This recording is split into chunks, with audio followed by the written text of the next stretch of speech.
আমাদের মাঝে দাঁড়িয়ে কিয়ামত পর্যন্ত যা কিছু হবে সবকিছু বর্ণনা করলেন, যে এটা ঘটবে, এটা ঘটবে, এটা হবে, সেটা হবে, এভাবে বললেন। যার মনে রাখার সে মনে রাখলো, যার ভুলে যাওয়ার সে ভুলে গেল। কেউ ওই বিষয়গুলোকে স্মরণ রাখতে পারলো, কেউ ওই বিষয়গুলোকে ভুলে গেল। আমার যারা সঙ্গী সাথী আছে তারা জানে যে তার মধ্যে এমন কিছু আছে যা আমি ভুলে গেছি, কিন্তু সেটা যদি আবার সংগঠিত হতে দেখি আবার আমার মনে পড়ে যায়। যেমন একটা লোক দূরে চলে গেলে মানুষ তার চেহারা ভুলে যায়, আবার তাকে দেখতে পেলে মানুষ তাকে স্মরণ করে নেয়, তাকে দেখার কারণে স্মরণে এসে যায় যে আমি তো লোকটাকে চিনি, কিন্তু দূরে যাওয়ার কারণে ভুলে যায়। ঠিক আমি হুযায়ফা, কিয়ামতের পূর্বে যতগুলো ফিতনা হবে এগুলো আল্লাহর নবী বলেছেন, আমি শুনেছি কিন্তু আমি ভুলে গেছি। ওই ফিতনা যদি আবার ঘটে আমি দেখলে আমার মনে পড়ে যায়। এই হাদিস দ্বারা বোঝা যায় কিয়ামতের পূর্বে অনেক ফিতনা ফাসাদ দেখা দিবে। কিয়ামতের পূর্বে অনেকগুলো ফিতনার একটা জরুরি ফিতনা হচ্ছে, প্রত্যেকটা পরবর্তী যুগ আগের যুগের চেয়ে খারাপ হবে। আপনি যতই বলেন না কেন আজকের যুগ ভালো আছে, আগের যুগটা খারাপ ছিল, এরকম কখনো ঘটবে না। প্রত্যেকটা যুগ পরবর্তী যুগ তার চেয়ে আরো খারাপ হবে, জঘন্য হবে, নোংরা হবে। দিন যতদিন গড়াবে, দিন যতদিন যাবে, ঠিক তত মানুষ অধঃপতনের দিকে অগ্রসর হবে, ভালোর দিকে তারা দেখতে পাবে না। এজন্যই অনেকদিন আগে আমাকে একজন বলেছিল এখন দেশ ভালোভাবে চলবে, দেশের অবস্থা এখন সুন্দর হবে। আমি বলেছিলাম কখনো নয়, আল্লাহর নবী বলেছেন প্রত্যেকটা পরবর্তী যুগ খারাপ হবে। এখন একরকম দেখছেন, কদিন গেলে আপনি বুঝতে পারবেন পরিস্থিতি খারাপ হয় কিভাবে। এখন বোঝা যাবে না, পরবর্তীতে বোঝা যাবে।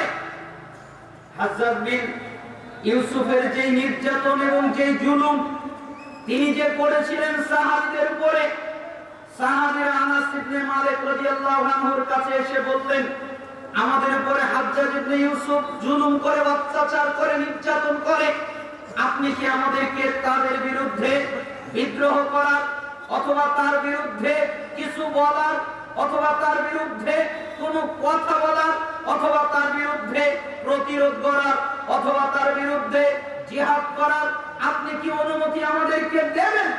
আনাস ইবনে মালিক রাদিয়াল্লাহু আনহু একটা কথা বললেন, ইসবিরু, তোমরা ধৈর্য ধারণ করো, তোমরা সবর করো, তোমরা ধৈর্য ধরো। প্রত্যেকটা পরবর্তী যুগ এই যুগের চেয়ে খারাপ হবে, এ কথা তোমার নবী বলেছেন, যতদিন পর্যন্ত আল্লাহর সাথে সাক্ষাৎ না হবে। অতএব আল্লাহর সাথে সাক্ষাৎ হওয়ার আগ পর্যন্ত যুগ খারাপ হতেই থাকবে। এখন যেরকম আছে 10 বছর পরে আরো খারাপ হবে, তার 10 বছর পরে আরো খারাপ হবে, তার 10 বছর পরে আরো খারাপ হবে। দিন যত যাবে তত পৃথিবী খারাপের দিকে অগ্রসর হতে থাকবে, কিয়ামতের দিকে অগ্রসর হতে থাকবে। তাই প্রত্যেকটা পরবর্তী যুগ খারাপ হতে থাকবে। কিয়ামতের পূর্বের একটা জরুরি ফিতনা হচ্ছে নবী মুহাম্মদ সাল্লাল্লাহু আলাইহি ওয়াসাল্লাম যে ইসলাম রেখে গেছেন ওই ইসলাম পাওয়া যাবে না। আপনি ওই ইসলাম কোন জায়গায় পাবেন না। মুহাম্মদ সাল্লাল্লাহু আলাইহি ওয়াসাল্লাম যে ঈমান রেখে গেছেন ওই ঈমান আপনি পাবেন না। মুহাম্মদ সাল্লাল্লাহু আলাইহি ওয়াসাল্লাম যে সালাত রেখে গেছেন ওই সালাত আপনি পাবেন না। মুহাম্মদ সাল্লাল্লাহু আলাইহি ওয়াসাল্লাম যে যাকাত রেখে গেছেন ওই যাকাত ব্যবস্থা আপনি পাবেন না। যে সিয়াম রেখে গেছেন ওই সিয়াম আপনি পাবেন না। যে হজ রেখে গেছেন ওই হজ আপনি পাবেন না। যত ইবাদত তিনি রেখে গেছেন এগুলো পাবেন না। কেন? মুহাম্মদ সাল্লাল্লাহু আলাইহি ওয়াসাল্লামের রেখে যাওয়া ইসলাম থাকবে না। এটা হচ্ছে কিয়ামতের পূর্বের একটা ফিতনা। উম্মে আবু দারদা রাদিয়াল্লাহু আনহু তিনি বলেন, দাখালা আলাইয়া আবু দারদা ওয়া হুয়া মুগদাবুন। একদিন আবু দারদা রাদিয়াল্লাহু আনহু রাগান্বিত অবস্থায় ঘরে প্রবেশ করলেন। ঘরে যখন প্রবেশ করলেন তখন তার অনেক রাগ, এত রাগ তাকে কখনো দেখা যায়নি। তার মুখে অনেক রাগ, রেগে গেছেন। তিনি ওই অবস্থায় ঘরে প্রবেশ করলেন। যখন তিনি ঘরে প্রবেশ করলেন তখন উম্মে দারদা জিজ্ঞেস করলেন, কি ব্যাপার? মা আগদাবাত, কি হয়েছে আপনার? আপনি রাগ করেছেন কেন? তখন তিনি বললেন, আল্লাহি, আল্লাহর কসম, মা আরিফু মিন উম্মতি মুহাম্মাদিন সাল্লাল্লাহু আলাইহি ওয়াসাল্লাম শাইআ ইল্লা আন্নাহুম ইউসাল্লুনা জামিআ। শোনো, জামাতে নামাজ আদায় করা সারা, জামাতে সালাত আদায় করা সারা, জামাতে নামাজ হয় এটা সারা আমি মুহাম্মদ সাল্লাল্লাহু আলাইহি ওয়াসাল্লামের দ্বীনের কোনো কিছুই সমাজে দেখতে পাচ্ছি না, তাই আমি রেগে গেছি। বুখারীর 650 নম্বরে হাদিসটা এসেছে। তার মানে জামাতে মানুষ নামাজ আদায় করে, জামাতে মানুষ সালাত আদায় করে। এই জামাতটা পাওয়া যায়, জামাতের সাথে সালাত আদায় করে, এইটা পাওয়া যায়, এইটা দেখা যায়। কিন্তু এইটা ছাড়া অন্য আমল দেখা যায় না, পাওয়া যায় না, শুধু জামাতে নামাজটাই পাওয়া যায়। একই কথা আনাস ইবনে মালিক রাদিয়াল্লাহু আনহু তিনি বলেন,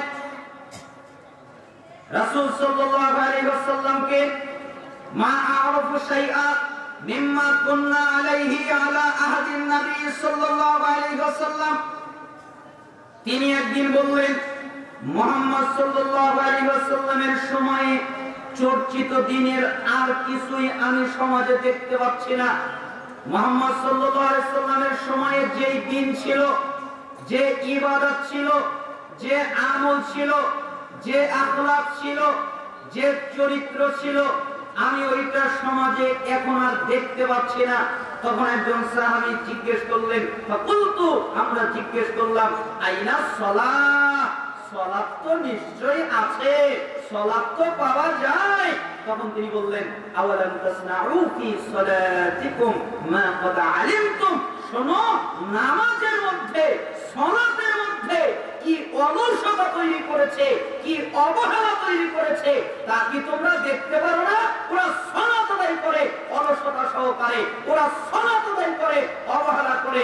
ওদের সালাতের মধ্যে অলসতা আছে, ওদের সালাতের মধ্যে অবহেলা আছে। এই কারণে ওদের সালাত আছে, ওদের জামাত আছে, কিন্তু পরিষ্কার স্বচ্ছ সালাত ওদের মধ্যে নাই। ঠিক না?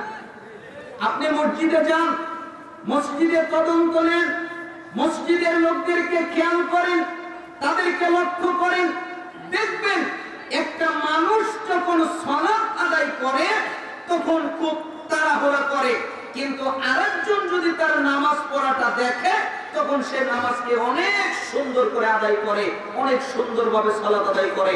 কিন্তু একাকী যখন পড়ে অথবা যে কোনো ভাবে পড়ে তখন সে অবহেলার সাথে, অলসতার সাথে সালাত আদায় করে। এই হাদিস বর্ণিত হয়েছে উসমান রাদিয়াল্লাহু আনহুর খেলাফতের পরে, যখন মুসলমানদের ভিতরে দ্বন্দ্ব লেগে গেল, মারামারি লেগে গেল, তখন এই তিরমিজি 2447 নম্বর হাদিস বর্ণিত হয়েছে। ওই দিন আনাস ইবনে মালিক রাদিয়াল্লাহু আনহু বলেছেন, মুহাম্মদ সাল্লাল্লাহু আলাইহি সাল্লামের সময়ে চর্চিত দিনের কিছু আমি এখন আর সমাজে দেখতে পাচ্ছি না, এখন পাওয়া যাচ্ছে না, এখন দেখা যাচ্ছে না। শুধুমাত্র আরেকজন বলল সালাত তো আছে, তাই তিনি বললেন, সালাতের মধ্যে তোমরা যে অলসতা তৈরি করেছো, সালাতের মধ্যে যে তোমরা অবহেলা তৈরি করেছো, এটা কি তোমাদের মনে নেই? তার মানে সালাতটাও পরিপূর্ণ নাই। ঠিক না? পরিপূর্ণ সালাত পাওয়া যায় না।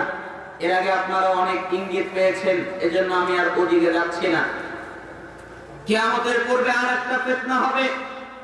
আগে যাবে শাসন ব্যবস্থা, পরে যাবে নামাজ।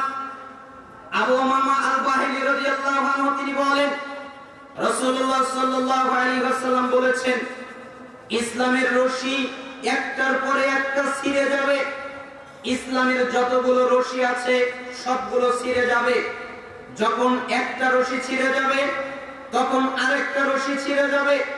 একটা একটা করে রশি ছিঁড়ে যেতে যেতে সবগুলো যখন ছিঁড়ে যাওয়ার উপক্রম হবে, তখন একটা ছিঁড়ে গেলে মানুষ তার পরেরটা ধরে থাকার চেষ্টা করবে। পরেরটা ধরে থাকি, তখন তিনি বললেন, ফাআউয়ালুহুন্না নাকদাল হুকম, সর্বপ্রথম যে রশিটা ছিঁড়ে যাবে সেটা হলো শাসন ব্যবস্থার রশি।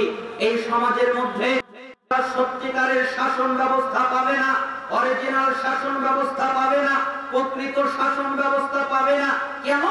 শাসন ব্যবস্থার মধ্যে দুর্নীতি ঢুকবে, শাসন ব্যবস্থার মধ্যে মিথ্যাচার ঢুকবে, শাসন ব্যবস্থার মধ্যে কুফরি ঢুকবে, শাসন ব্যবস্থার মধ্যে শিরক ঢুকবে।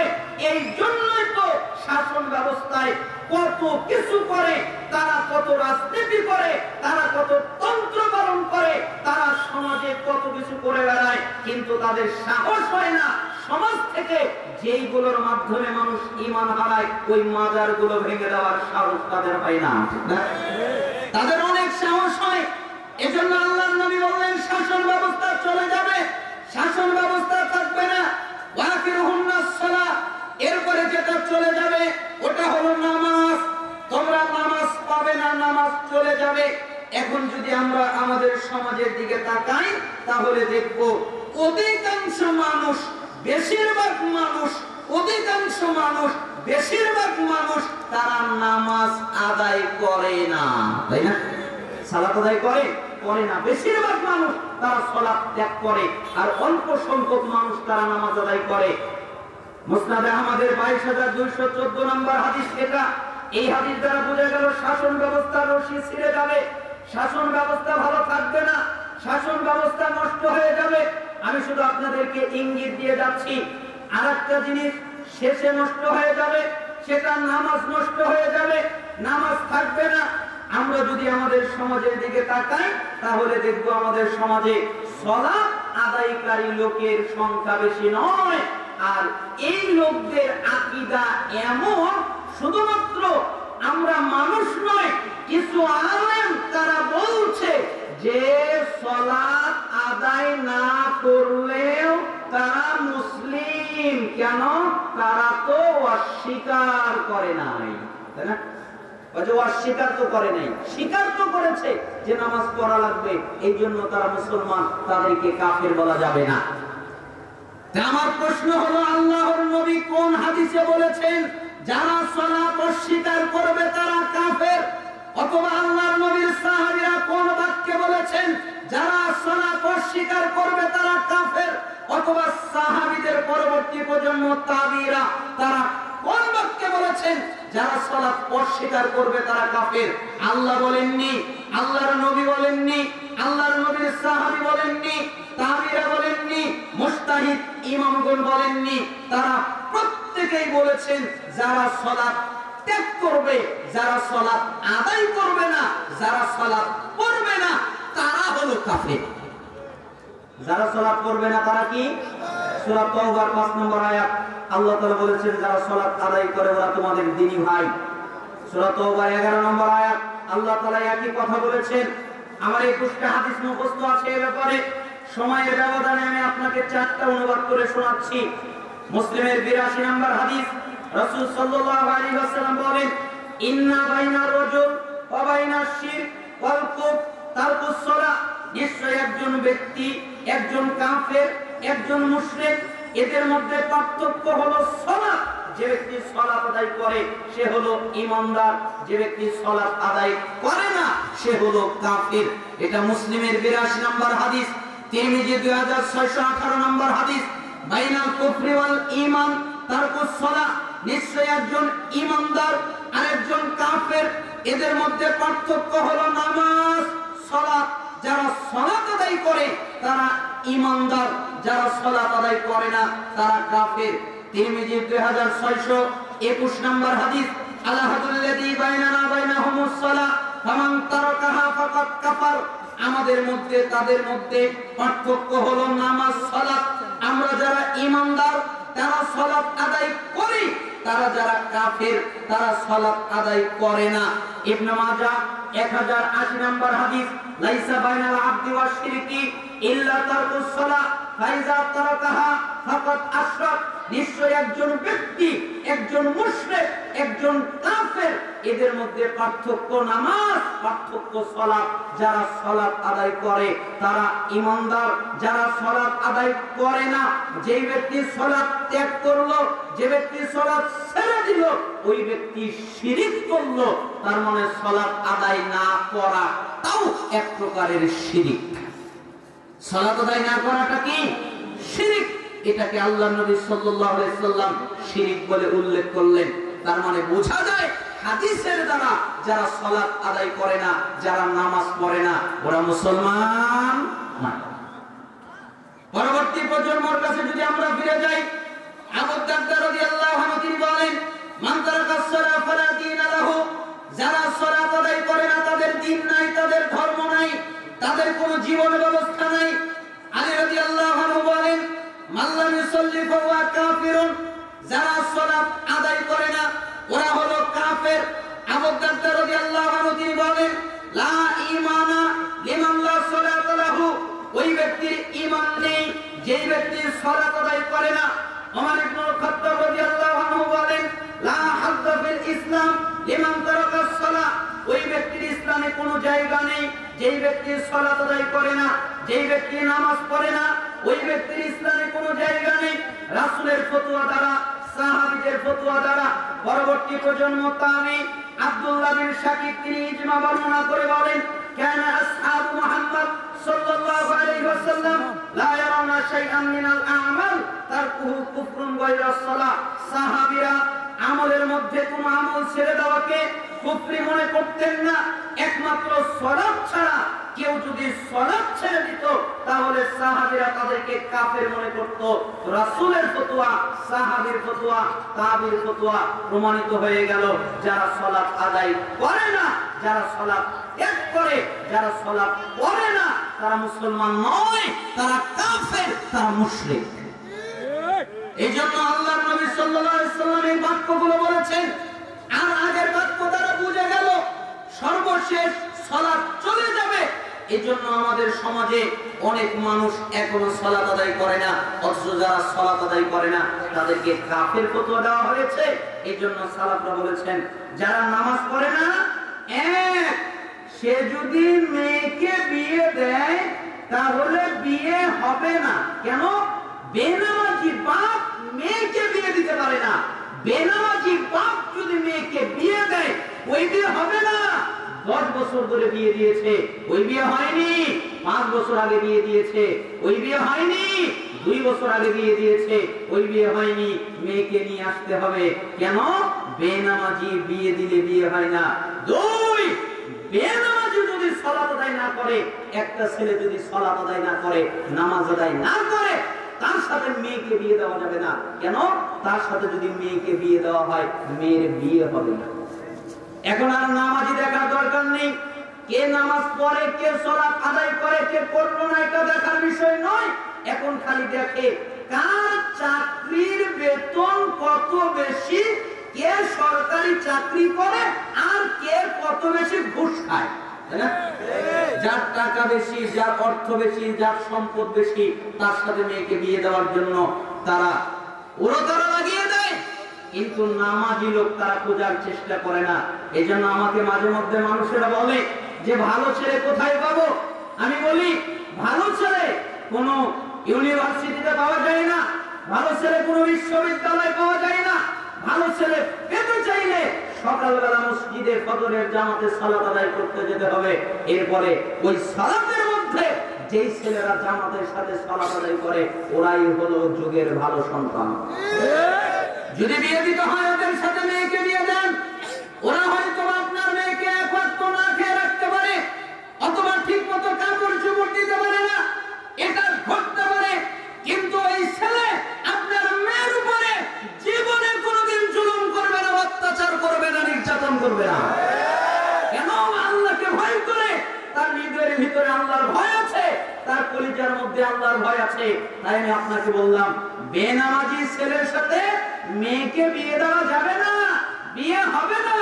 আবার বেনামাজি মেয়েকেও বিয়ে করানো যাবে না, তাহলে বিয়ে হবে না। এজন্য সালাফরা বলেছেন, স্বামী সালাত আদায় করে, স্ত্রী সালাত আদায় করে না, স্ত্রী সালাত আদায় করে, স্বামী সালাত আদায় করে না। একজন সালাত আদায় করে, আরেকজন সালাত আদায় করে না। এদের মধ্যে বিবাহ বিচ্ছিন্ন করে দিতে হবে, তাদেরকে পৃথক করে দিতে হবে। কেন? আল্লাহ তাআলা সূরা মুমতাহিনার 10 নম্বর আয়াত দ্বারা প্রমাণিত করেছেন, এদেরকে পৃথক করে দাও। আর সালাফরা বলেছেন, স্বামী সালাত আদায় করে, স্ত্রী সালাত আদায় করে না, স্ত্রী সালাত আদায় করে, স্বামী সালাত আদায় করে না। এদের মধ্যে যে তালাক হয়, ওই তালাকের নাম অটো তালাক। কি তালাক? অটো তালাক। কেন? এমনি করে, এক তালাক, দুই তালাক, তিন তালাক, এটা বলা লাগে না। খালি নামাজ পড়ে নাই, তাই তাদের তালাক হয়ে যায়। অতএব আমি আপনাকে বুঝাচ্ছিলাম, যারা সালাত আদায় করে না তারা কত খারাপ। যে ব্যক্তি সালাত আদায় করে না, সে যদি কোনো পশু জবে করে, মুরগি জবে করে, হাঁসি জবে করে, গরু জবে করে, অথবা হালাল কোনো প্রাণী জবে করে, তার জবেকৃত বস্তু খাওয়া যাবে না। আপনি বাজারে গিয়েছেন, মুরগি কিনেছেন, ওই দোকানদার ছেলে আপনার মুরগিটা জবে করে দিয়েছে, আপনি একবারও তদন্ত করলেন না। আপনি বললেন ছেলে তো বিসমিল্লাহ বলেছে, আপনি তদন্ত করলেন না। ও বিসমিল্লাহ একবার কেন, 1 কোটি বার যদি বিসমিল্লাহ বলে আর যদি সালাত আদায় না করে, তার জবকৃত বস্তু ওই রকম হারাম, যেরকম সুদ হারাম, যেরকম মদ হারাম, যেরকম শুকর হারাম, ঠিক বেনামাজি যদি জবে করে, ওর জবকৃত বস্তু খাওয়া ওই রকমই হারাম। আপনি ওটা খেতে পারেন না, তাহলে বেনামাজি কত খারাপ। যারা সালাত আদায় করে না, তারা যদি মারা যায়, তাদের জন্য কাফনের কাপড় কেনা জায়েজ নেই, তাদেরকে কাফনের কাপড় পরানো জায়েজ নেই, তাদেরকে গোসল দেওয়া জায়েজ নেই। গোসল একবার কেন, 1 কোটি বার যদি গোসল দেওয়া হয়, ও কোনোদিন পবিত্র হবে না। ওকে যদি সাবানের মধ্যে চুবিয়ে রাখা হয়, তাও পবিত্র হবে না। বেনামাজি যদি মারা যায়, মুসলমানের কবরস্থানে ওকে দাফন করা যায় না। ওকে কবরে রাখার সময় বিসমিল্লাহি ওয়া আলা মিল্লাতি রাসূলিল্লাহ এই বাক্য পাঠ করা যায় না। কোন সালাফরা মজা করে বলেছেন, যদি পড়তেই হয় তাহলে বলবে বিসমিল্লাহি ওয়া আলা মিল্লাতি ইবলিস, আমি তোকে ইবলিসের মিল্লাতে রাখলাম। কেন? সারা জীবন তুই ইবলিসকে মানতি, তাই ইবলিসের মিল্লাতে তোকে রাখলাম, তুই রাসূলের মিল্লাতে থাকার উপযুক্ত নয়। যারা সালাত আদায় করে না, তাদের জানাজা নেই, তাদের কেউ জানাজা করতে পারবে না, তাদের জন্য রহমতের দোয়া করতে পারবে না, তাদের জন্য মাগফিরাতের দোয়া করতে পারবে না। আল্লাহর নবী তার মায়ের জন্য দোয়া করতে চায়, আল্লাহ অনুমতি দেয়নি। আল্লাহর নবী তার বাপের জন্য দোয়া করতে পারে না। আল্লাহর নবী, আপনার বাপ যদি বেনামাজি হয়, আপনার মা যদি বেনামাজি হয়, আপনার ভাই যদি বেনামাজি হয়, আপনার সন্তান যদি বেনামাজি হয়, আপনার স্ত্রী যদি বেনামাজি হয়, যেই বেনামাজি হোক না কেন, তার জানাজা আপনি করতে পারবেন না। যদি আপনি তার জানাজা করেন, তাহলে আপনার আমলনামায় টাটকা গুনাহ হবে। আপনি কেন জানাজা পড়লেন? এজন্য আল্লাহর নবী বললেন সালাত চলে যাবে, এটা সর্বশেষ চলে যাবে। এজন্য আমি আপনাদেরকে ইঙ্গিত দিয়ে বোঝালাম, আপনারা সালাত অন্তত ছাড়বেন না। রাজি আছেন? সালাত আদায় করবেন, রাজি আছেন? কে কে? লিল্লাহি তাকবীর। আল্লাহকে বলেন, আল্লাহ আমরা আর নামাজ ছেড়ে দিব না। আল্লাহ তাআলা আপনাদের কবুল করুন। হাত নামান। সালাত আদায় করতেই হবে, দাঁড়িয়ে সালাত আদায় করতে হয়। দাঁড়িয়ে পারেন না, বসে করবেন। বসে সালাত আদায় করতে পারেন না, শুয়ে করবেন। শুয়ে সালাত আদায় করতে পারেন না, আঙ্গুলের ইশারায় করবেন। ইশারায় সালাত আদায় করতে পারেন না, মনে মনে সালাত আদায় করবেন। সালাত আদায় করতেই হবে। সালাত আদায় করার জন্য পবিত্রতা লাগে, পবিত্রতার পানি নেই, ওযুর পানি নেই, তায়াম্মুম করে সালাত আদায় করবেন। তায়াম্মুমের মাটি নেই, বিনা ওযুতে বিনা তায়াম্মুমে সালাত আদায় করবেন। সালাত আদায় করতে ভালো পোশাক লাগে, ভালো পোশাক নেই, সেরা পোশাক পরে সালাত আদায় করবেন। সেরা পোশাক নেই, নোংরা পোশাক পরে সালাত আদায় করবেন। নোংরা পোশাক নেই, উলঙ্গ হয়ে সালাত আদায় করবেন। সালাত আদায় করতেই হবে। এইজন্য আল্লাহ নবী সাল্লাল্লাহু আলাইহি সাল্লাম বললেন, সর্বপ্রথম শাসন ব্যবস্থা যাবে, এরপরে নামাজ যাবে। কিয়ামতের পূর্বে ভয়ঙ্কর ফিতনার আরেকটা ফিতনা হলো মুমিনদের সংখ্যা কমে যাবে। আবু হুরায়রা রাদিয়াল্লাহু আনহু তিনি বলেন, রাসূলুল্লাহ সাল্লাল্লাহু আলাইহি ওয়াসাল্লাম বলেছেন, বাদাল ইসলামু গরীবান ওয়া সায়াউদু কামা বাদা গরীবান ফাতুবা লিল গুরাবা। শোনো, ইসলাম শুরু হয়েছে অল্প কিছু লোকের মাধ্যমে, অল্প কিছু লোকের মাধ্যমে ইসলাম শুরু হয়েছে। আবার এই অল্প কিছু লোকের মধ্যে ইসলামটা ফিরে যাবে। ইসলামটা অল্প কিছু লোকের মাধ্যম দিয়ে শুরু হয়েছে, আবার অল্প কিছু লোকের মধ্যে ফিরে যাবে। তার মানে বেশিরভাগ মানুষ ইসলাম ফলো করেনি, অল্প কিছু মানুষ ইসলাম গ্রহণ করেছে, এরপরে ছড়িয়ে গেছে, তারপরে আবার সংকুচিত হয়ে যাবে, আবার অল্প কিছু মানুষের মধ্যে ইসলাম এসে যাবে। এই অল্প কিছু সংখ্যক লোকেদের জন্যই হচ্ছে জান্নাতের সুসংবাদ। মিশকাতের 159 নম্বর হাদিস। তার মানে আমি আপনাকে বোঝাতে চাইলাম, মুমিনের সংখ্যা কমে যাবে, কাফেরের সংখ্যা বেড়ে যাবে, মুনাফিকের সংখ্যা বেড়ে যাবে, ফাসিকের সংখ্যা বেড়ে যাবে, মুমিনের সংখ্যা কমে যাবে। এটা হলো কিয়ামতের পূর্বে আরেকটি ফিতনা। কিয়ামতের পূর্বে আরেকটি ফিতনা আছে, সেই ফিতনা হলো মানুষ দলাদলি করবে। নাকি দলাদলি করে না? করে না? আমি মাঝে মধ্যে বলি যে ঐক্যের আয়াত দিয়ে অনৈক্য হয় কেমনে? কেন ঐক্যের আয়াত? ওই যে সবাই বলে ওয়াতাসিমু বিহাবলিল্লাহি জামিআন ওয়া লা তাফাররাকু, তোমরা আল্লাহর রশিকে শক্ত করে আঁকড়ে ধরো, পরস্পরে বিচ্ছিন্ন হয়ো না। এটা ঐক্যের আয়াত না? প্রত্যেকটা দল এই আয়াত বলে, প্রত্যেকটা আমির এই আয়াত বলে, প্রত্যেকটা সংগঠন এই আয়াত বলে, প্রত্যেকটা পীর এই আয়াত বলে, প্রত্যেকটা দল এই আয়াত বলে। তা আমি মাঝে মধ্যে বলি সবচেয়ে নির্যাতিত হলো এই সূরা আলে ইমরানের 103 নম্বর আয়াত, সবচেয়ে নির্যাতিত। মানে এত নির্যাতন আর কোন আয়াতের উপরে হয় নাই, এই আয়াতের উপরে হয়েছে। কেন? সবাই এই আয়াত দিয়ে ঐক্যবদ্ধ করে। আচ্ছা আপনারা বলেন তো, এই আয়াত দিয়ে কি ঐক্যবদ্ধ হচ্ছে নাকি আরো বিভক্ত হচ্ছে? আরো বিভক্ত হচ্ছে। যে আয়াত দ্বারা ব্যাখ্যা করে সে বলে যে আপনারা সবাই ঐক্যবদ্ধ হন। কিভাবে? আমার তরিকায় আসেন, আমার দলে আসেন, আমারটা মেনে নেন, আমারটা গ্রহণ করেন, আমার তরিকা ফলো করেন, আমার আমিরকে মানেন, আমার নেতাকে মানেন, আমার শাসককে মানেন। এই কথা বলে প্রত্যেকে এই আয়াতের উপরে নির্যাতন করে। আমি ভাবছিলাম আল্লাহর নবী সাল্লাল্লাহু আলাইহি ওয়াসাল্লামের উপরে তো এই আয়াত নাযিল হয়েছে। আমি ভাবলাম যে আয়াত তো রাসূলের উপরে নাযিল হয়েছে, তাহলে তো তিনি অবশ্যই এর ব্যাখ্যা করেছেন। না আপনারা কি মনে করেন ব্যাখ্যা করেননি?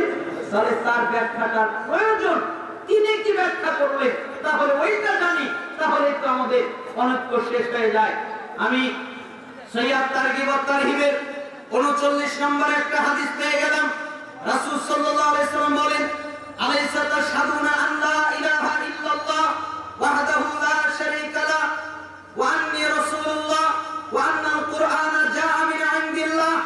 হে সাহাবীরা, তোমরা কি সাক্ষ্য দাও না এই কোরআন আল্লাহ ছাড়া সত্যিকার কোনো ইলাহ নেই, আল্লাহ একমাত্র ইলাহ, সত্যিকারের ইলাহ, তিনি এক, অদ্বিতীয়, তিনি ছাড়া সত্যিকারের কোনো ইলাহ নাই। তোমরা কি এই সাক্ষ্য দাও না? আমরা বললাম জি, আমরা এই সাক্ষ্য দেই। আচ্ছা তোমরা কি বলো না আমি আল্লাহর রাসূল? সাহাবীরা বললেন জি আমরা বলি। আপনি আল্লাহর রাসূল, আচ্ছা তোমরা কি বলো না এই কোরআনটা আল্লাহর কাছ থেকে এসেছে? এই কথা কি তোমরা বলো না? হ্যাঁ আমরা বলি এই কোরআন আল্লাহর কাছ থেকে এসেছে। তখন আল্লাহর নবী বললেন, ফাআবশিরু, তোমরা সুসংবাদ গ্রহণ করো। ফাইন্না হাযাল কুরআন তারাফু বিয়াদিল্লাহ ওয়া তারাফু বিআইদিকুম ফাতামাসসাকু বিহি ফাইন্নাকুম লান তুহলাকু ওয়া লান তাদিল্লু বা'দাহু আবাদা। শোনো, এই কোরআনের এক অংশ আল্লাহর হাতে, আরেক অংশ তোমাদের হাতে। এই কোরআনের রশির একটা অংশ আল্লাহর হাতে, আরেকটা অংশ তোমাদের হাতে। তোমরা যদি এই কোরআনকে আঁকড়ে ধরো, কখনোই গোমরা হবে না, কখনোই পথভ্রষ্ট হবে না। বলেন তো আল্লাহর নবী কি আঁকড়ে ধরতে বলেছেন? কোরআন। তাহলে ওয়াতাসিমু বিহাবলিল্লাহি জামিআন ওয়া লা তাফাররাকু, তোমরা আল্লাহর রশিকে শক্ত করে আঁকড়ে ধরো। এর অর্থ হলো তোমরা কোরআনকে শক্ত করে আঁকড়ে ধরো। কিন্তু আমরা কি বানিয়েছি? আমিরকে শক্ত করে আঁকড়ে ধরো, ওলিকে শক্ত করে আঁকড়ে ধরো, ওই ব্যক্তিকে শক্ত করে আঁকড়ে ধরো, তমুক ব্যক্তিকে শক্ত করে আঁকড়ে ধরো। আমরা এটা বানিয়েছি। অথচ উচিত ছিল আল্লাহর কোরআনকে শক্ত করে আঁকড়ে ধরা। কেন? আপনি যদি আল্লাহর কোরআনকে শক্ত করে আঁকড়ে ধরেন তাহলে কখনো গোমরা হবেন না, কখনো পথভ্রষ্ট হবেন না। ইরবাদ বিন সারিয়া রাদিয়াল্লাহু আনহু তিনি একটা হাদিস উল্লেখ করেছেন। তিনি বলেন, ওয়াদানা রাসূলুল্লাহ সাল্লাল্লাহু আলাইহি ওয়াসাল্লাম মাওয়াইদাতান ওয়াজিলাত মিনহাল কুলুব ওয়া যারাফাত মিনহাল উয়ুন ফাকুলনা ইয়া রাসূলুল্লাহ কান্নাহা মাওয়াইদাতু মুআদ্দিন ফাআউসিনা। আল্লাহর নবীর সাহাবী ইরবাদ বিন সারিয়া বলেন, একদিন আল্লাহর নবী ফজরের পরে আমাদের মধ্যে বের হয়ে আসলেন। এরপরে তিনি আমাদের সামনে আলোচনা করলেন, আমাদের সামনে কথা বললেন। এমন আলোচনা করলেন, এমন কথা বললেন, তাতে আমরা ভয় পেয়ে গেলাম আর আমাদের চক্ষু দিয়ে টস টস করে পানি পড়তে লাগলো। আমরা কেঁদে দিলাম, আমরা ভয় পেয়ে গেলাম। কেন? আল্লাহর নবীর আলোচনা শুনে মনে হলো তিনি আর বেশি দিন বাঁচবেন না, তিনি আর বেশি দিন আমাদের মধ্যে থাকবেন না। তাই আমরা ভয় পেয়ে গেলাম, আমাদের চক্ষু দিয়ে পানি পড়তে লাগলো। তাই আমরা বললাম, আল্লাহর নবী জি আপনি তো চলে যাবেন, তাহলে আপনি আমাদেরকে কিছু নসিহত করেন, আমাদেরকে কিছু ওসিয়ত করেন, আমাদেরকে কিছু আমল করার কথা বলেন, আমাদেরকে কিছু পালন করার কথা বলেন। তখন মুহাম্মদ সাল্লাল্লাহু আলাইহি ওয়াসাল্লাম বললেন, শোনো, উসিকুম বিতাকওয়াল্লাহ, আমি তোমাদেরকে আল্লাহকে ভয় করার উপদেশ দিচ্ছি। কাকে ভয় করার উপদেশ? আল্লাহকে। কেন এই কথা বললেন? তিনি তো চাইলে অন্য কথা বলতে পারতেন, আরো কথা বলতে পারতেন, আরো কিছু জানাতে পারতেন, কিন্তু তিনি না বলে কথা কেন বললেন? কারণ মুহাম্মদ সাল্লাল্লাহু আলাইহি ওয়াসাল্লাম জানতেন, একটা মানুষের হৃদয়ের মধ্যে যদি আল্লাহর ভয় থাকে, একটা মানুষের কলিজার মধ্যে যদি আল্লাহর ভয় থাকে, ও সুদ খেতে পারে না, ও ঘুষ খেতে পারে না, ও জিনা করতে পারে না, ও ব্যভিচার করতে পারে না, ও মিথ্যা বলতে পারে না, ও গীবত করতে পারে না, ও বেপরদায় চলতে পারে না, ও কোনো হারামের সাথে জড়িত থাকতে পারে না। কেন? ওর হৃদয়ের মধ্যে আল্লাহর ভয় আছে। তাই আল্লাহর ভয়ের উপদেশ দিলেন, আমি তোমাকে আল্লাহকে ভয় করার উপদেশ দিচ্ছি, আল্লাহকে ভয় করো। ওয়াইন তা'আম্মারা আলাইকুম আবদুন ওয়া ইন্নাহু মান ইয়া'iশ মিনকুম বা'দি, আর শুনে রাখো, ওয়াস-সামা'i ওয়াত-তাআ, আর তোমরা যারা বেঁচে থাকবে শুনে রাখো, তোমরা নেতার কথা শুনবে তারপরে মানবে, উল্টা করো না। নেতা বলেছে আমার মাথা ফাটাও, তুমি গিয়ে আমার মাথা ফাটালে। নেতা বলেছে ওকে মারধর করো, তুমি গিয়ে ওকে মারধর করলে। নেতা বলেছে এটা করো, তুমি গিয়ে এটা করলে। নেতা বলেছে সেটা করো, তুমি গিয়ে সেটা করলে। হুজুর বলেছে এটা করো, তুমি গিয়ে ওটা করলে না। আগে নেতার কথা শুনবে, হুজুরের কথা শুনবে, আমিরের কথা শুনবে, শাসকের কথা শুনবে, নেতার কথা শুনবে। যদি দেখো কথা সত্য, কথা সঠিক, তারপরে মানবে। আর যদি দেখো কথা ব্যাঠিক, তাহলে মানার দরকার নেই। ওয়াইন তা'আম্মারা আলাইকুম আবদুন, একজন কৃতদাস যদি তোমাদের নেতৃত্ব দেয়, তাহলে তোমরা তার কথা শুনবে, তারপরে মানবে। ওয়াইন তা'আম্মারা আলাইকুম আবদুন ওয়া ইন্নাহু মান ইয়া'iশ মিনকুম বা'দি ফাসায়ারা ইখতিলাফান কাসীরা ফা'আলাইকুম বিসুন্নতি ওয়া সুন্নাতিল খুলাফা'iর রাশিদিন আল মাহদিয়্যিন আদু আলাইহা বিন নাওয়াজিদ। শোনো, তোমরা যারা আমার পরে বেঁচে থাকবে, আমি আর বেশি দিন বেঁচে থাকবো না, আমি তোমাদের মধ্যে থেকে চলে যাব। আমার পরে সাহাবীরা, তোমরা যারা বেঁচে থাকবে, তারা দেখতে পারবে অনেক মতভেদ, অনেক মতানৈক্য, একজনের সাথে আরেকজনের মিল নেই। একজন এক কথা বলে, আরেকজন আরেক কথা বলে, একজন এদিকে বলে, আরেকজন ওদিকে বলে, একজন বলে এটা ঠিক, আরেকজন বলে ওটা ঠিক, চারজন চারদিক থেকে ডাকে, একজনের সাথে আরেকজনের মিল নেই। তখন ওই অবস্থায় তোমরা যখন পড়ে যাবে, তখন তোমাদের উপরে কর্তব্য হলো কোন হুজুরের দিকে ভালো করা নয়, কোন শাইখের দিকে ভালো করা নয়, কোন পীরের দিকে ভালো করা নয়, কোন তরিকার দিকে ভালো করা নয়, কোন আমিরের দিকে ভালো করা নয়। তখন তোমাদের উপরে অবশ্যই কর্তব্য হলো আমার সুন্নাত আর আমার সাহাবীদের খুলাফায়ে রাশিদিনের সুন্নাত তোমরা শক্ত করে মারির দাঁত দিয়ে কামড়ে আঁকড়ে ধরে থাকবে। বলেন তো, ইখতিলাফের সময় কি আঁকড়ে ধরতে হয়? সুন্নাত আঁকড়ে ধরতে হয়। আর আমরা ইখতিলাফের সময় কাকে আঁকড়ে ধরি? হুজুরকে। যে যে হুজুরকে ভালোবাসে সে ওই হুজুরকে আঁকড়ে ধরে, অথচ মুহাম্মদ সাল্লাল্লাহু আলাইহি সাল্লাম বললেন আমার সুন্নাতকে আঁকড়ে ধরবে আর আমার খোলাফায়ে রাশিদিন যে সুন্নাত রেখে গেছেন ওটাকে আঁকড়ে ধরবে। খোলাফায়ে রাশিদিনের সুন্নাতের অর্থ আলাদা কিছু নয়। মুহাম্মদ সাল্লাল্লাহু আলাইহি সাল্লাম যেটা বলেছেন, সাহাবীরা যেটা বলেছেন তা একই। অতএব তোমরা তাকে আঁকড়ে ধরবে আর দ্বীনের মধ্যে নতুন কিছু আবিষ্কার করবা না, নতুন কিছু তৈরি করবা না, নতুন কিছু সৃষ্টি করবা না। ইবাদতের নামে নতুন কিছুর আবিষ্কার করা, নতুন কিছুর সৃষ্টি করা, তোমার প্রয়োজন হলে দুনিয়াতে কিছু তৈরি করো, দুনিয়াতে কিছু তৈরি করাতে কোনো অসুবিধা নেই, কোনো দোষ নেই। তবে ইবাদত মনে করে নতুন কোন ইবাদত তৈরি করবা না। কেন? দ্বীন কমপ্লিট, পরিপূর্ণ হয়ে গেছে, নতুন কোন ইবাদত তৈরি করার সুযোগ নেই। অতএব দ্বীনের মধ্যে নতুন কিছু আবিষ্কার করব না। কেন? দ্বীনের মধ্যে নতুন যা আবিষ্কার হবে ওটাই বিদআত, আর প্রত্যেক বিদআত গোমরাহি, আর প্রত্যেক গোমরাহির পরিণাম হলো জাহান্নাম। ঠিক না? আবু দাউদের 4607 নম্বর হাদিস এটা, তিরমিজি 2676 নম্বর হাদিস এটা, ইবনে মাজাহ 43 নম্বর হাদিস এটা, ইবনে হিব্বানের 5 নম্বর হাদিস এটা, সহিহ তারগিব ওয়া তারহিবের 37 নম্বর হাদিস এটা। হাদিসের সনদ সহিহ। আমি আপনাকে বুঝাতে চাইলাম কিয়ামতের পূর্বে একটা ফিতনা হবে, দলাদলির ফিতনা। মানুষ দলাদলি করবে, একদল আরেক দলের বিরুদ্ধে লেগে যাবে। অতএব আমি আপনাকে অনুরোধ করছি, আপনি সুন্নাতের উপরে, সুন্নাতকে যথেষ্ট মনে করেন, সুন্নাতকেই আপনার জীবনের একমাত্র লক্ষ্য মনে করে নেন। আল্লাহ সুবহানাহু ওয়া তাআলা আমাদের সুন্নাতের উপরে অটল থাকার তৌফিক দান করুন। কিয়ামতের পূর্বে আরো অনেকগুলো ফিতনা দেখা দিবে। কিয়ামতের পূর্বে একটা ফিতনা দেখা দেবে। হুযায়ফা রাদিয়াল্লাহু আনহু থেকে বর্ণিত আরেক বর্ণনায় মিশকাতের 5369 নম্বর হাদিস, সাওবান রাদিয়াল্লাহু আনহু বলেন কিয়ামতের পূর্বে একটা ফিতনা দেখা দেবে। সেই ফিতনা হলো একমাত্র মুসলিমরা ছাড়া যত তরিকা আছে, যত দল আছে, যত পদ্ধতি আছে, যত তরিকার লোকেরা আছে, তারা সবাই ঐক্যবদ্ধ হয়ে যাবে। মুসলমানরা থাকবে একা, ইহুদি, খ্রিস্টান, হিন্দু, বৌদ্ধ, নাসারা, গ্রিক, আরো যত ধর্মের লোকেরা আছে তারা সবাই ঐক্যবদ্ধ হয়ে যাবে, তারা সবাই একজোট হয়ে যাবে। কার বিরুদ্ধে? মুসলমানদের বিরুদ্ধে। সাওবান রাদিয়াল্লাহু আনহু বলেন রাসূল সাল্লাল্লাহু আলাইহি ওয়াসাল্লাম বলেছেন ইসলাম বিদ্বেষী লোকেরা তারা ঐক্যবদ্ধ হবে।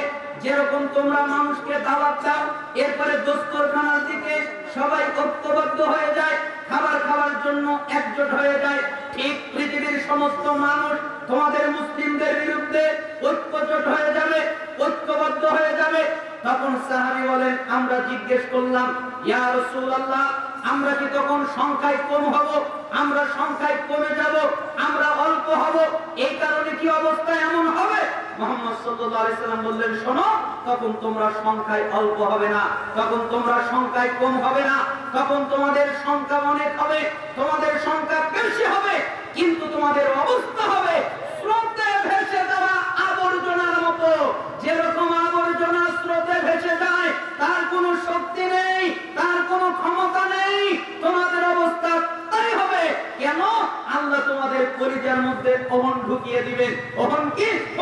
দুনিয়া ওয়া কারাহিয়াতুল মাউত, দুনিয়ার প্রতি ভালোবাসা, মৃত্যুকে অপছন্দ করা। যখন তোমরা দুনিয়াকে ভালোবাসবে, দুনিয়া নিয়ে ব্যস্ত হবে, দুনিয়া নিয়ে মজে যাবে, দুনিয়া নিয়ে ব্যস্ত হয়ে যাবে, মৃত্যুকে অপছন্দ করবে, ঠিক তখনই অন্য অন্য শত্রুরা তোমাদের বিরুদ্ধে ঐক্যবদ্ধ হবে। আজকে তামাম পৃথিবীর সমস্ত জাতির লোকেরা মুসলমানদের বিরুদ্ধে ঐক্যবদ্ধ হওয়ার চেষ্টা করছে, পায়তারা করছে, আর মুসলমানেরা আমরা আহলুল হাদিস নাই আজ পর্যন্ত ঐক্যবদ্ধ হতে পারলাম না। আমাদের মধ্যে ঐক্যবদ্ধতা নেই, আমরা ঐক্যবদ্ধ হতে পারি না, আমরা মুসলিমরা ঐক্যবদ্ধ হতে পারি না। অথচ আকীদার মাধ্যমে ঐক্যবদ্ধ হয়, মানহাজের মাধ্যমে ঐক্যবদ্ধ হয়। আমরা আকীদাও ঠিক করি না, আমরা মানহাজও ঠিক করি না, আমরা শুধু বিভক্ত হয়ে যাচ্ছি। রাসূল সাল্লাল্লাহু আলাইহি সাল্লাম এই কথাই বললেন যে কিয়ামতের পূর্বে অন্য সমস্ত জাতির লোকেরা মুসলমানদের বিরুদ্ধে ঐক্যবদ্ধ হবে, কিন্তু মুসলমানরা হতে পারবে না। তারা হতে পারবে না, তাদের হওয়ার সেই সৌভাগ্য নেই। তারা দুনিয়া নিয়ে ব্যস্ত হয়ে থাকবে। থাকবে, তারা মৃত্যুকে ভয় করবে। এটাও কিয়ামতের পূর্বের একটা ফিতনা। কিয়ামতের পূর্বের আরেকটা ফিতনা রাসূল সাল্লাল্লাহু আলাইহি ওয়াসাল্লাম বলেছেন, বাদিরু বিল আমালি ফিতনান কাকিতাইল লাইলিল মুসলিম ইসবিহু রাজুলান মুমিনা ওয়া ইউমসি কাফিরা আও ইউমসি মুমিনা ওয়া ইসবিহু কাফিরা ইয়াবিউ দীনাহু বিআরাদিন মিনাদ দুনিয়া। সাল্লাল্লাহু আলাইহি ওয়াসাল্লাম বলেন, শুনে রাখো, অন্ধকার রাতের মতো, অন্ধকার রাতে যেরকম টুকরা টুকরা নাজিল হয় দেখা যায় না, কি যেন নাজিল হচ্ছে, ঠিক অন্ধকার রাতের মতো যেরকম অন্ধকার নাজিল হয়, ঠিক তোমাদের মধ্যে ফিতনা নাজিল হবে। তোমরা তা দেখতে পারবে না। কেন তা অন্ধকার থাকবে, কালো থাকবে, দিনের রাতের সদৃশ্য কালো কুচকুচে থাকবে। তোমরা কিছু বুঝতে পারবে না, তোমরা কিছু দেখতে পারবে না। কেন ওই সময় অবস্থা এমন হবে, একটা লোক সকালে থাকবে মুমিন, সন্ধ্যায় হয়ে যাবে কাফের, সন্ধ্যায় থাকবে মুমিন, সকালে হয়ে যাবে কাফের, সকালে থাকবে মুমিন, সন্ধ্যায় হয়ে যাবে কাফের, সন্ধ্যায় থাকবে মুমিন, সকালে হয়ে যাবে কাফের। কেন? সে সামান্য একটু দুনিয়ার বিনিময়ে দিনকে বিক্রি করে দেবে, দুনিয়ার কাছে দিনকে বিক্রি করে দেবে। আমাদের সমাজের লোকেরা, মুসলমানেরা সুদের সামনে মাথা নত করে, মুসলমানেরা ঘুষের সামনে মাথা নত করে, মুসলমানেরা মিথ্যার সামনে মাথা নত করে, মুসলমানেরা কুসংস্কারের সামনে মাথা নত করে, মুসলমানেরা আরো কত কিছুর সামনে মাথা নত করে। ওই মুসলমানেরা নাকি আল্লাহর জন্য জীবন দিতে চান। আপনারা আল্লাহর জন্য জীবন দিতে পারবেন না? ভাই, আমরা আল্লাহর জন্য জীবন দিতে পারবো। এজন্য আমি মাঝে মধ্যে জিজ্ঞেস করি, আচ্ছা আপনারা কি আল্লাহর জন্য জীবন দিতে পারবেন? তাই হ্যাঁ, আমরা আল্লাহর জন্য জীবন দিতে পারি। তখন আমি বলি, ঠিক আছে, আপনি আল্লাহর জন্য জীবন দিতে পারেন ঠিকই, কিন্তু দাড়িটা রাখতে পারেন না, তাই না? ভাই, ওটা আমার কাজ না। আমি আল্লাহর জন্য জীবন দিতে পারি, আমি দাড়ি কাটবো, আমি আল্লাহর জন্য জীবন দিতে পারি, আমি সুদ ছাড়তে পারবো না, আমি ঘুষ ছাড়তে পারবো না, আমি ব্যভিচার ছাড়তে পারবো না, আমি জেনা ছাড়তে পারবো না, আমি বেহায়াপনা ছাড়তে পারবো না, আমি বেপরদা ছাড়তে পারবো না, আমি আল্লাহর জন্য জীবন দিতে পারবো। এই জন্য সালাফ বলতেন, আল হুব্বু মাওজুদুন, ভালোবাসা পাওয়া যায়, ভালোবাসা আছে, ওয়াসিদকু ফীহি মাফকুদুন, কিন্তু ভালোবাসার মধ্যে সততা নাই, সত্যবাদিতা নাই, সবগুলো মিথ্যা ভালোবাসা। ভালোবাসা পাওয়া যায় কিন্তু সত্যবাদিতা পাওয়া যায় না। এরা আল্লাহর জন্য জীবন দিতে পারবে কিন্তু হারাম ছাড়তে পারবে না। সত্যিকারের কথা হলো, এরা আল্লাহর জন্য জীবনও দিতে পারবে না। যারা হারাম ত্যাগ করতে পারে না, যারা দাড়ি কাটে বলের কথায়, যারা মিথ্যা বলে, যারা গীবত করে বেড়ায়, যারা চুগলখড়ি করে বেড়ায়, তারা যাই করুক না কেন আল্লাহর জন্য জীবন দিতে পারবে না, কখনোই সম্ভব নয়। এই জন্য কিয়ামতের পূর্বে একটা জরুরি ফিতনা হলো, মানুষ তার দিনকে বিক্রি করে দেবে, তার ঈমানকে বিক্রি করে দেবে। কিসের বিনিময়ে? দুনিয়ার বিনিময়ে। ও দুনিয়া নিবে আর বিনিময়ে ঈমান বিক্রি করে দেবে। এটা হলো কিয়ামতের পূর্বে আরেকটি ভয়ঙ্কর ফিতনা। কিয়ামতের পূর্বে আরেকটি ফিতনা ঘটবে। প্রকাশ্যে মানুষ মুনাফিকি করে বেড়াবে, মানুষ মুনাফিকি করবে প্রকাশ্যে। হুযায়ফা ইবনে ইয়ামান রাদিয়াল্লাহু আনহু তিনি বলেন, ইন্নাল মুনাফিকিনা আল-ইয়াওমা শাররুম মিনহুম আলা আহদিন নবী সাল্লাল্লাহু আলাইহি ওয়াসাল্লাম। শোনো, আল্লাহর নবী সাল্লাল্লাহু আলাইহি ওয়াসাল্লামের সময়ে মুনাফিকদের চাইতে এখনকার মুনাফিক আরো খারাপ, আরো জঘন্য, আরো বর্বর, আরো নিকৃষ্ট। আল্লাহর নবীর যুগের মুনাফিকরা যারা ছিল, তারা যত খারাপ ছিল, তারা যত জঘন্য ছিল, তারা যত নিকৃষ্ট ছিল, এখনকার মুনাফিক যারা, তারা আরো বেশি নিকৃষ্ট, তারা আরো বেশি খারাপ। কেন? কেন ইয়াউমাইদিন ইউসিরুনা ওয়াল ইয়াউমা ইয়াজহারুন, কারণ তারা ওই সময় মুনাফিকি করত গোপনে, যেন মানুষ না দেখে। আর আজকের সময়ের মুনাফিকেরা, ওরা মুনাফিকি করে প্রকাশ্যে, যেন মানুষ মুনাফিকি দেখে, ঠিক না? তারা করতো গোপনে, সাহাবীরা করতো গোপন, সাহাবীদের সময়ের মুনাফিকরা করতো গোপনে মুনাফিকি। তারা মুনাফিকিকে ঢেকে রাখতো, তারা গোপনে করতো। কিন্তু আজকের যুগে মানুষ গোপনে করে না, আজকের যুগে মানুষ প্রকাশ্যে মুনাফিকি করে। বুখারীর 7113 নম্বর হাদিস এটা।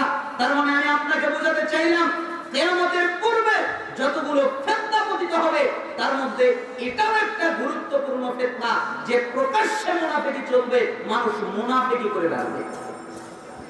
মানুষ দেখলেই মনে হবে এটা টাটকা মুনাফিক, এটা মুনাফিক, ওটা মুনাফিক, মানুষকে দেখেই মনে হবে মুনাফিক। আর রাসূল সাল্লাল্লাহু আলাইহি সাল্লামের সময়ে ছোট্ট একটা পাপকে সাহাবীরা মনে করতেন আমাদের মাথার উপরে কত বড় যেন একটা পাহাড় রয়েছে, কখন যেন পড়ে যায় আর আমাদের ক্ষতি হয়ে যায়। আর আমরা কত বড় বড় পাপ করি, কত বড় বড় অন্যায় করি, কত বড় বড় জুলুম করি, অথচ আমাদের কোনো ভয় নেই, আমাদের কোনো ডর নেই, ঠিক না? আল্লাহ সুবহানাহু ওয়া তাআলা আমাদেরকে কিয়ামতের পূর্বের ফিতনাগুলো বোঝার তৌফিক দান করুন। এই বিষয়ে আরো অনেক আলোচনা করা যায়। আমি নিয়ত করেছি আজকে আপনাদের সামনে কিয়ামতের পূর্বের ফিতনা এবং কিছু নসিহত করার ইচ্ছা পোষণ করেছি। আপনাদেরকে কিছু নসিহত করার ইচ্ছা আমার আছে। তার মধ্যে একটা জরুরি পর্যায়ের নসিহত আমি সবাইকে করি, এটা আমি জরুরি মনে করি। কেন আমি করি? একটা হাদিস আপনাকে অনুবাদ করে আমি আমার উল্লেখিত আবার বিষয়ের দিকে চলে যাব। হাদিসটা খুব আজীব একটা হাদিস। কেন আজীব হাদিস বলা হয়? কারণ এরকম হাদিস সচরাচর পাওয়া যায় না, এরকম হাদিস সচরাচর দেখা যায় না। কেন? কারণ মুহাম্মদ সাল্লাল্লাহু আলাইহি সাল্লাম প্রত্যেকটা হাদিসের মধ্যে সাহাবীদেরকে ইঙ্গিত করেছেন, সাহাবীরা জি তোমরা এই আমলটা করো, আমার উম্মতেরা তোমরা এই আমলটা করো।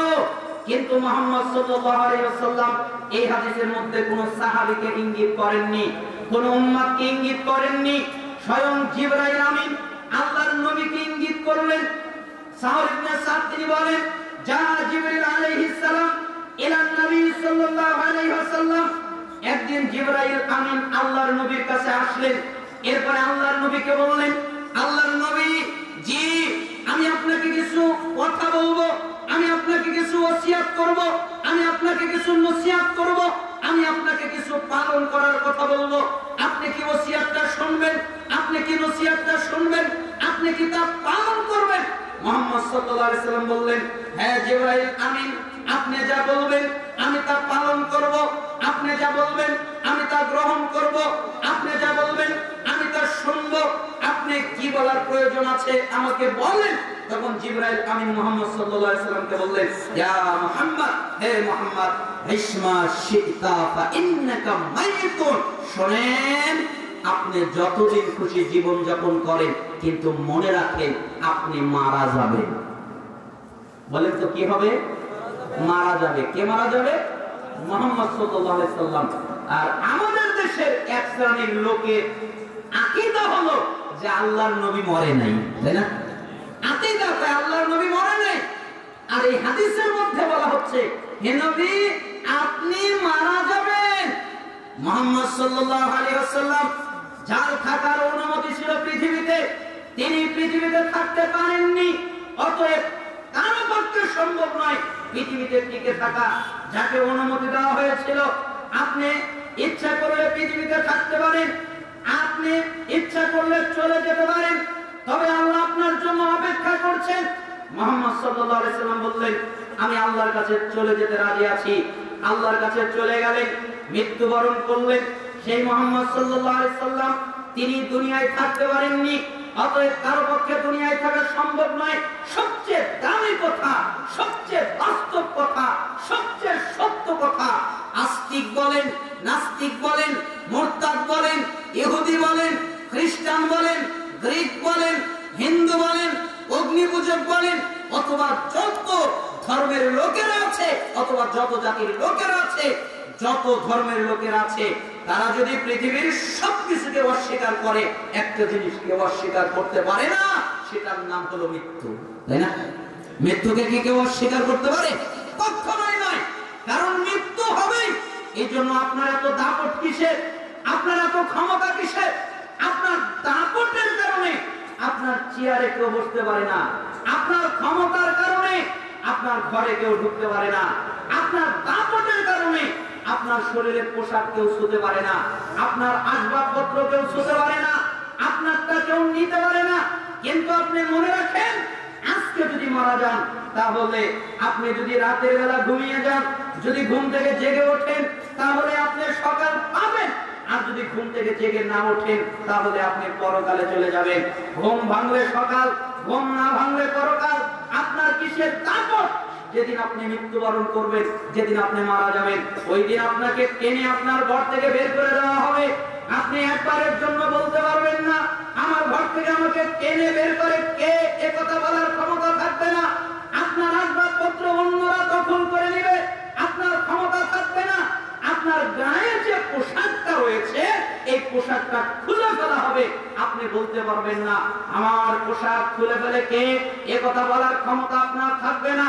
আপনাকে কাপড় দিয়ে ঘিরে নেওয়া হবে, পানি দিয়ে গোসল দেওয়া হবে। আপনি বলতে পারবেন না পানিটা গরম হয়ে গেছে, আর একটু পানি ঠান্ডা হলে ভালো হতো, এ কথা বলার ক্ষমতা আপনার থাকবে না। আপনার জানাজার সালাত আদায় করার জন্য নিয়ে যাওয়া হবে, পরিস্থিতি উল্টে গেছে। মানুষ মরলে আপনি তাদের জানাজার সালাত আদায় করতেন, আজকে পরিস্থিতি উল্টে গেছে। মানুষজন আপনার জানাজার সালাত আদায় করার জন্য এসেছে, আপনি কিছু বলতে পারবেন না। আপনাকে কবরস্থানে নিয়ে যাবে, আপনাকে দাফন করা হবে, আপনি একবারের জন্য বলতে পারবেন না আজকে শেষবারের মতো দুনিয়ার আসমানটা দেখে নেই, আর তো কোনোদিন দুনিয়ার আসমান দেখতে পারবো না, এই কথা আপনি বলতে পারবেন না। আপনার ক্ষমতা থাকবে না, আপনার ক্ষমতা নষ্ট হয়ে যাবে, হারিয়ে যাবে। এই কথা বলার ক্ষমতা আপনার থাকবে না, অধিকার আপনার থাকবে না। আপনি বলতে পারবেন না দুনিয়ার আসমানটা দেখে নেই। কেন? আপনি মৃত্যুবরণ করেছেন, আপনার কোনো ক্ষমতা নেই। এই জন্য জিবরাইল আমিন নবীকে বললেন, আল্লাহর নবী যতদিন খুশি জীবন যাপন করেন, কিন্তু মনে রাখেন আপনি মৃত্যুবরণ করবেন। ইয়া মুহাম্মদ, হে মুহাম্মদ, ওয়াহাবিব মান আহবাবতা ফাইন্নাকা মাফারিকুহু। আপনি যার সাথে খুশি বন্ধুত্ব করেন, কোনো নিষেধাজ্ঞা নেই। আপনি যার তার সাথে বন্ধুত্ব করতে পারেন, কোনো অসুবিধা নেই, কোনো নিষেধাজ্ঞা নেই। কিন্তু মনে রাখেন আপনি যেদিন মারা যাবেন, আপনি যেদিন মৃত্যুবরণ করবেন, আপনার যেদিন মরণ হবে, ওই দিন আপনাকে কবরে একা যেতে হবে। কেউ আপনার সাথে যাবে না, আপনার কোনো বন্ধু আপনার সাথে যাবে না, আপনিও আপনার বন্ধুর সাথে যাবেন না। ঠিক না? আচ্ছা জোরে বলেন ঠিক কিনা? আপনার বন্ধু আপনার সাথে কবরে যাবে, আপনি আপনার বন্ধুর সাথে কবরে যাবেন। সবচেয়ে দামি নিঃস্বার্থ ভালোবাসা পৃথিবীতে যদি কেউ বাসে, তাহলে সে হলো মা। মায়ের মতো নিঃস্বার্থ ভালোবাসা কেউ বাসে না। আপনি অসুস্থ হয়ে পড়ে রয়েছেন, আপনার মা আপনা, তোমরা সবাই আল্লাহর বান্দা, ভাই ভাই হয়ে যাও। আল মুসলিম আকুল মুসলিম, মুসলমান মুসলমানের ভাই। লা ইয়াজলিমুহু, মুসলমান মুসলমানের উপরে জুলুম করতে পারে না। ওয়ালা ইয়াকযুলুহু, মুসলমান মুসলমানকে তুচ্ছ তাচ্ছিল্য করে সহায় সম্বলহীন ভাবে ছেড়ে দিতে পারে না। ওয়ালা ইয়াকযুবুহু, মুসলমান মুসলমানের সাথে মিথ্যা বলতে পারে না। ওয়ালা ইয়াহকিরুহু, মুসলমান মুসলমানকে তুচ্ছ তাচ্ছিল্য করতে পারে না। আত-তাকওয়া হাহুনা ওয়ায়ুশিরু ইলা সাদরিহি সালাসা মারাতিন। এরপর রাসূল সাল্লাল্লাহু আলাইহি ওয়াসাল্লাম বললেন, তাকওয়া এখানে, তাকওয়া এখানে, তাকওয়া এখানে। এই কথা বলার পরে তিনি বললেন, বিহাসবি মিরিন মিনাশ শাররি আইয়াকিরা আকাহুল মুসলিম, কুল্লুল মুসলিম আলাল মুসলিমি হারাম দামুহু ওয়া মালুহু ওয়া ইরদুহু। প্রত্যেক মুসলমানের উপরে আরেক মুসলমানের, একটা মুসলমানের খারাপ হওয়ার জন্য এতটুকু যথেষ্ট। সারাজন মুসলমানকে তুচ্ছ করে, তাচ্ছিল্য করে, লাঞ্ছিত করে, অপমানিত করে, এই মুসলমান খারাপ। প্রত্যেক মুসলমানের উপরে আরেক মুসলমানের জন্য হারাম। মুসলমান মুসলমানের রক্ত বের করতে পারে না, মুসলমান মুসলমানের সম্পত্তি মেরে দিতে পারে না, মুসলমান মুসলমানের সম্মান নষ্ট করতে পারে না। তার মানে আমি আপনাকে বোঝাচ্ছিলাম, আপনি এই পাপ করতে পারেন না। কেন? আপনাকে আল্লাহর সামনে দাঁড়াতে হবে। ঠিক না? অতএব জিবরাইল আমিন এরপরে বললেন, আল্লাহর নবীর উপদেশ এখনো শেষ হয় নাই। শারফুল মুমিন কিয়ামুল লাইল, আপনি কি জানেন মুমিনের সম্মান কি?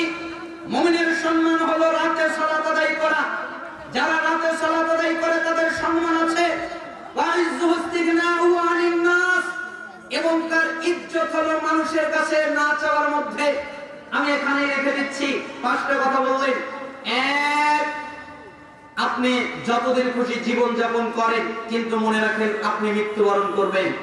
2, আপনি যার সাথে খুশি বন্ধুত্ব করেন, কিন্তু মনে রাখেন আপনি তাকে ছেড়ে চলে যাবেন। 3, আপনি যা খুশি কাজ করেন, কিন্তু মনে রাখেন আপনাকে আল্লাহর সামনে দাঁড়াতে হবে। 4, আপনি যদি সম্মান চান তাহলে রাতে কিয়াম করবেন, সালাত আদায় করবেন। 5, আপনি যদি ইজ্জত চান তাহলে মানুষের কাছে কিছু না চেয়ে আল্লাহর কাছে চাইবেন। এই হাদিসটা শুআবুল ঈমান 10058 নম্বরে এসেছে, কানজুল উম্মালের 21388 নম্বরে এসেছে, মুস্তাদরাক হাকিমে 7921 নম্বরে এসেছে, সিলসিলা সহিহায়ের 831 নম্বরে এসেছে। ইমাম হাকিম রাহিমাহুল্লাহ এই হাদিসকে সহিহ বলেছেন এবং ইমাম আলবানী রাহিমাহুল্লাহ তিনিও এই হাদিসকে সহিহ বলেছেন। যাই হোক, আমরা বলছিলাম কিয়ামতের পূর্বের ফিতনার উপরে আলোচনা করছিলাম, আমরা কিছু নসিহত করলাম।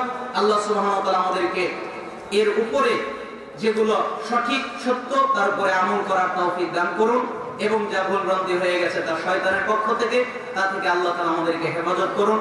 আপনারা শাইখের আলোচনা মন ভরে শুনবেন। আল্লাহ সুবহানাহু ওয়া তাআলা আপনাদেরকে বারাকা দান করুন। ওয়া আখিরু দাওয়ানা আলহামদুলিল্লাহ।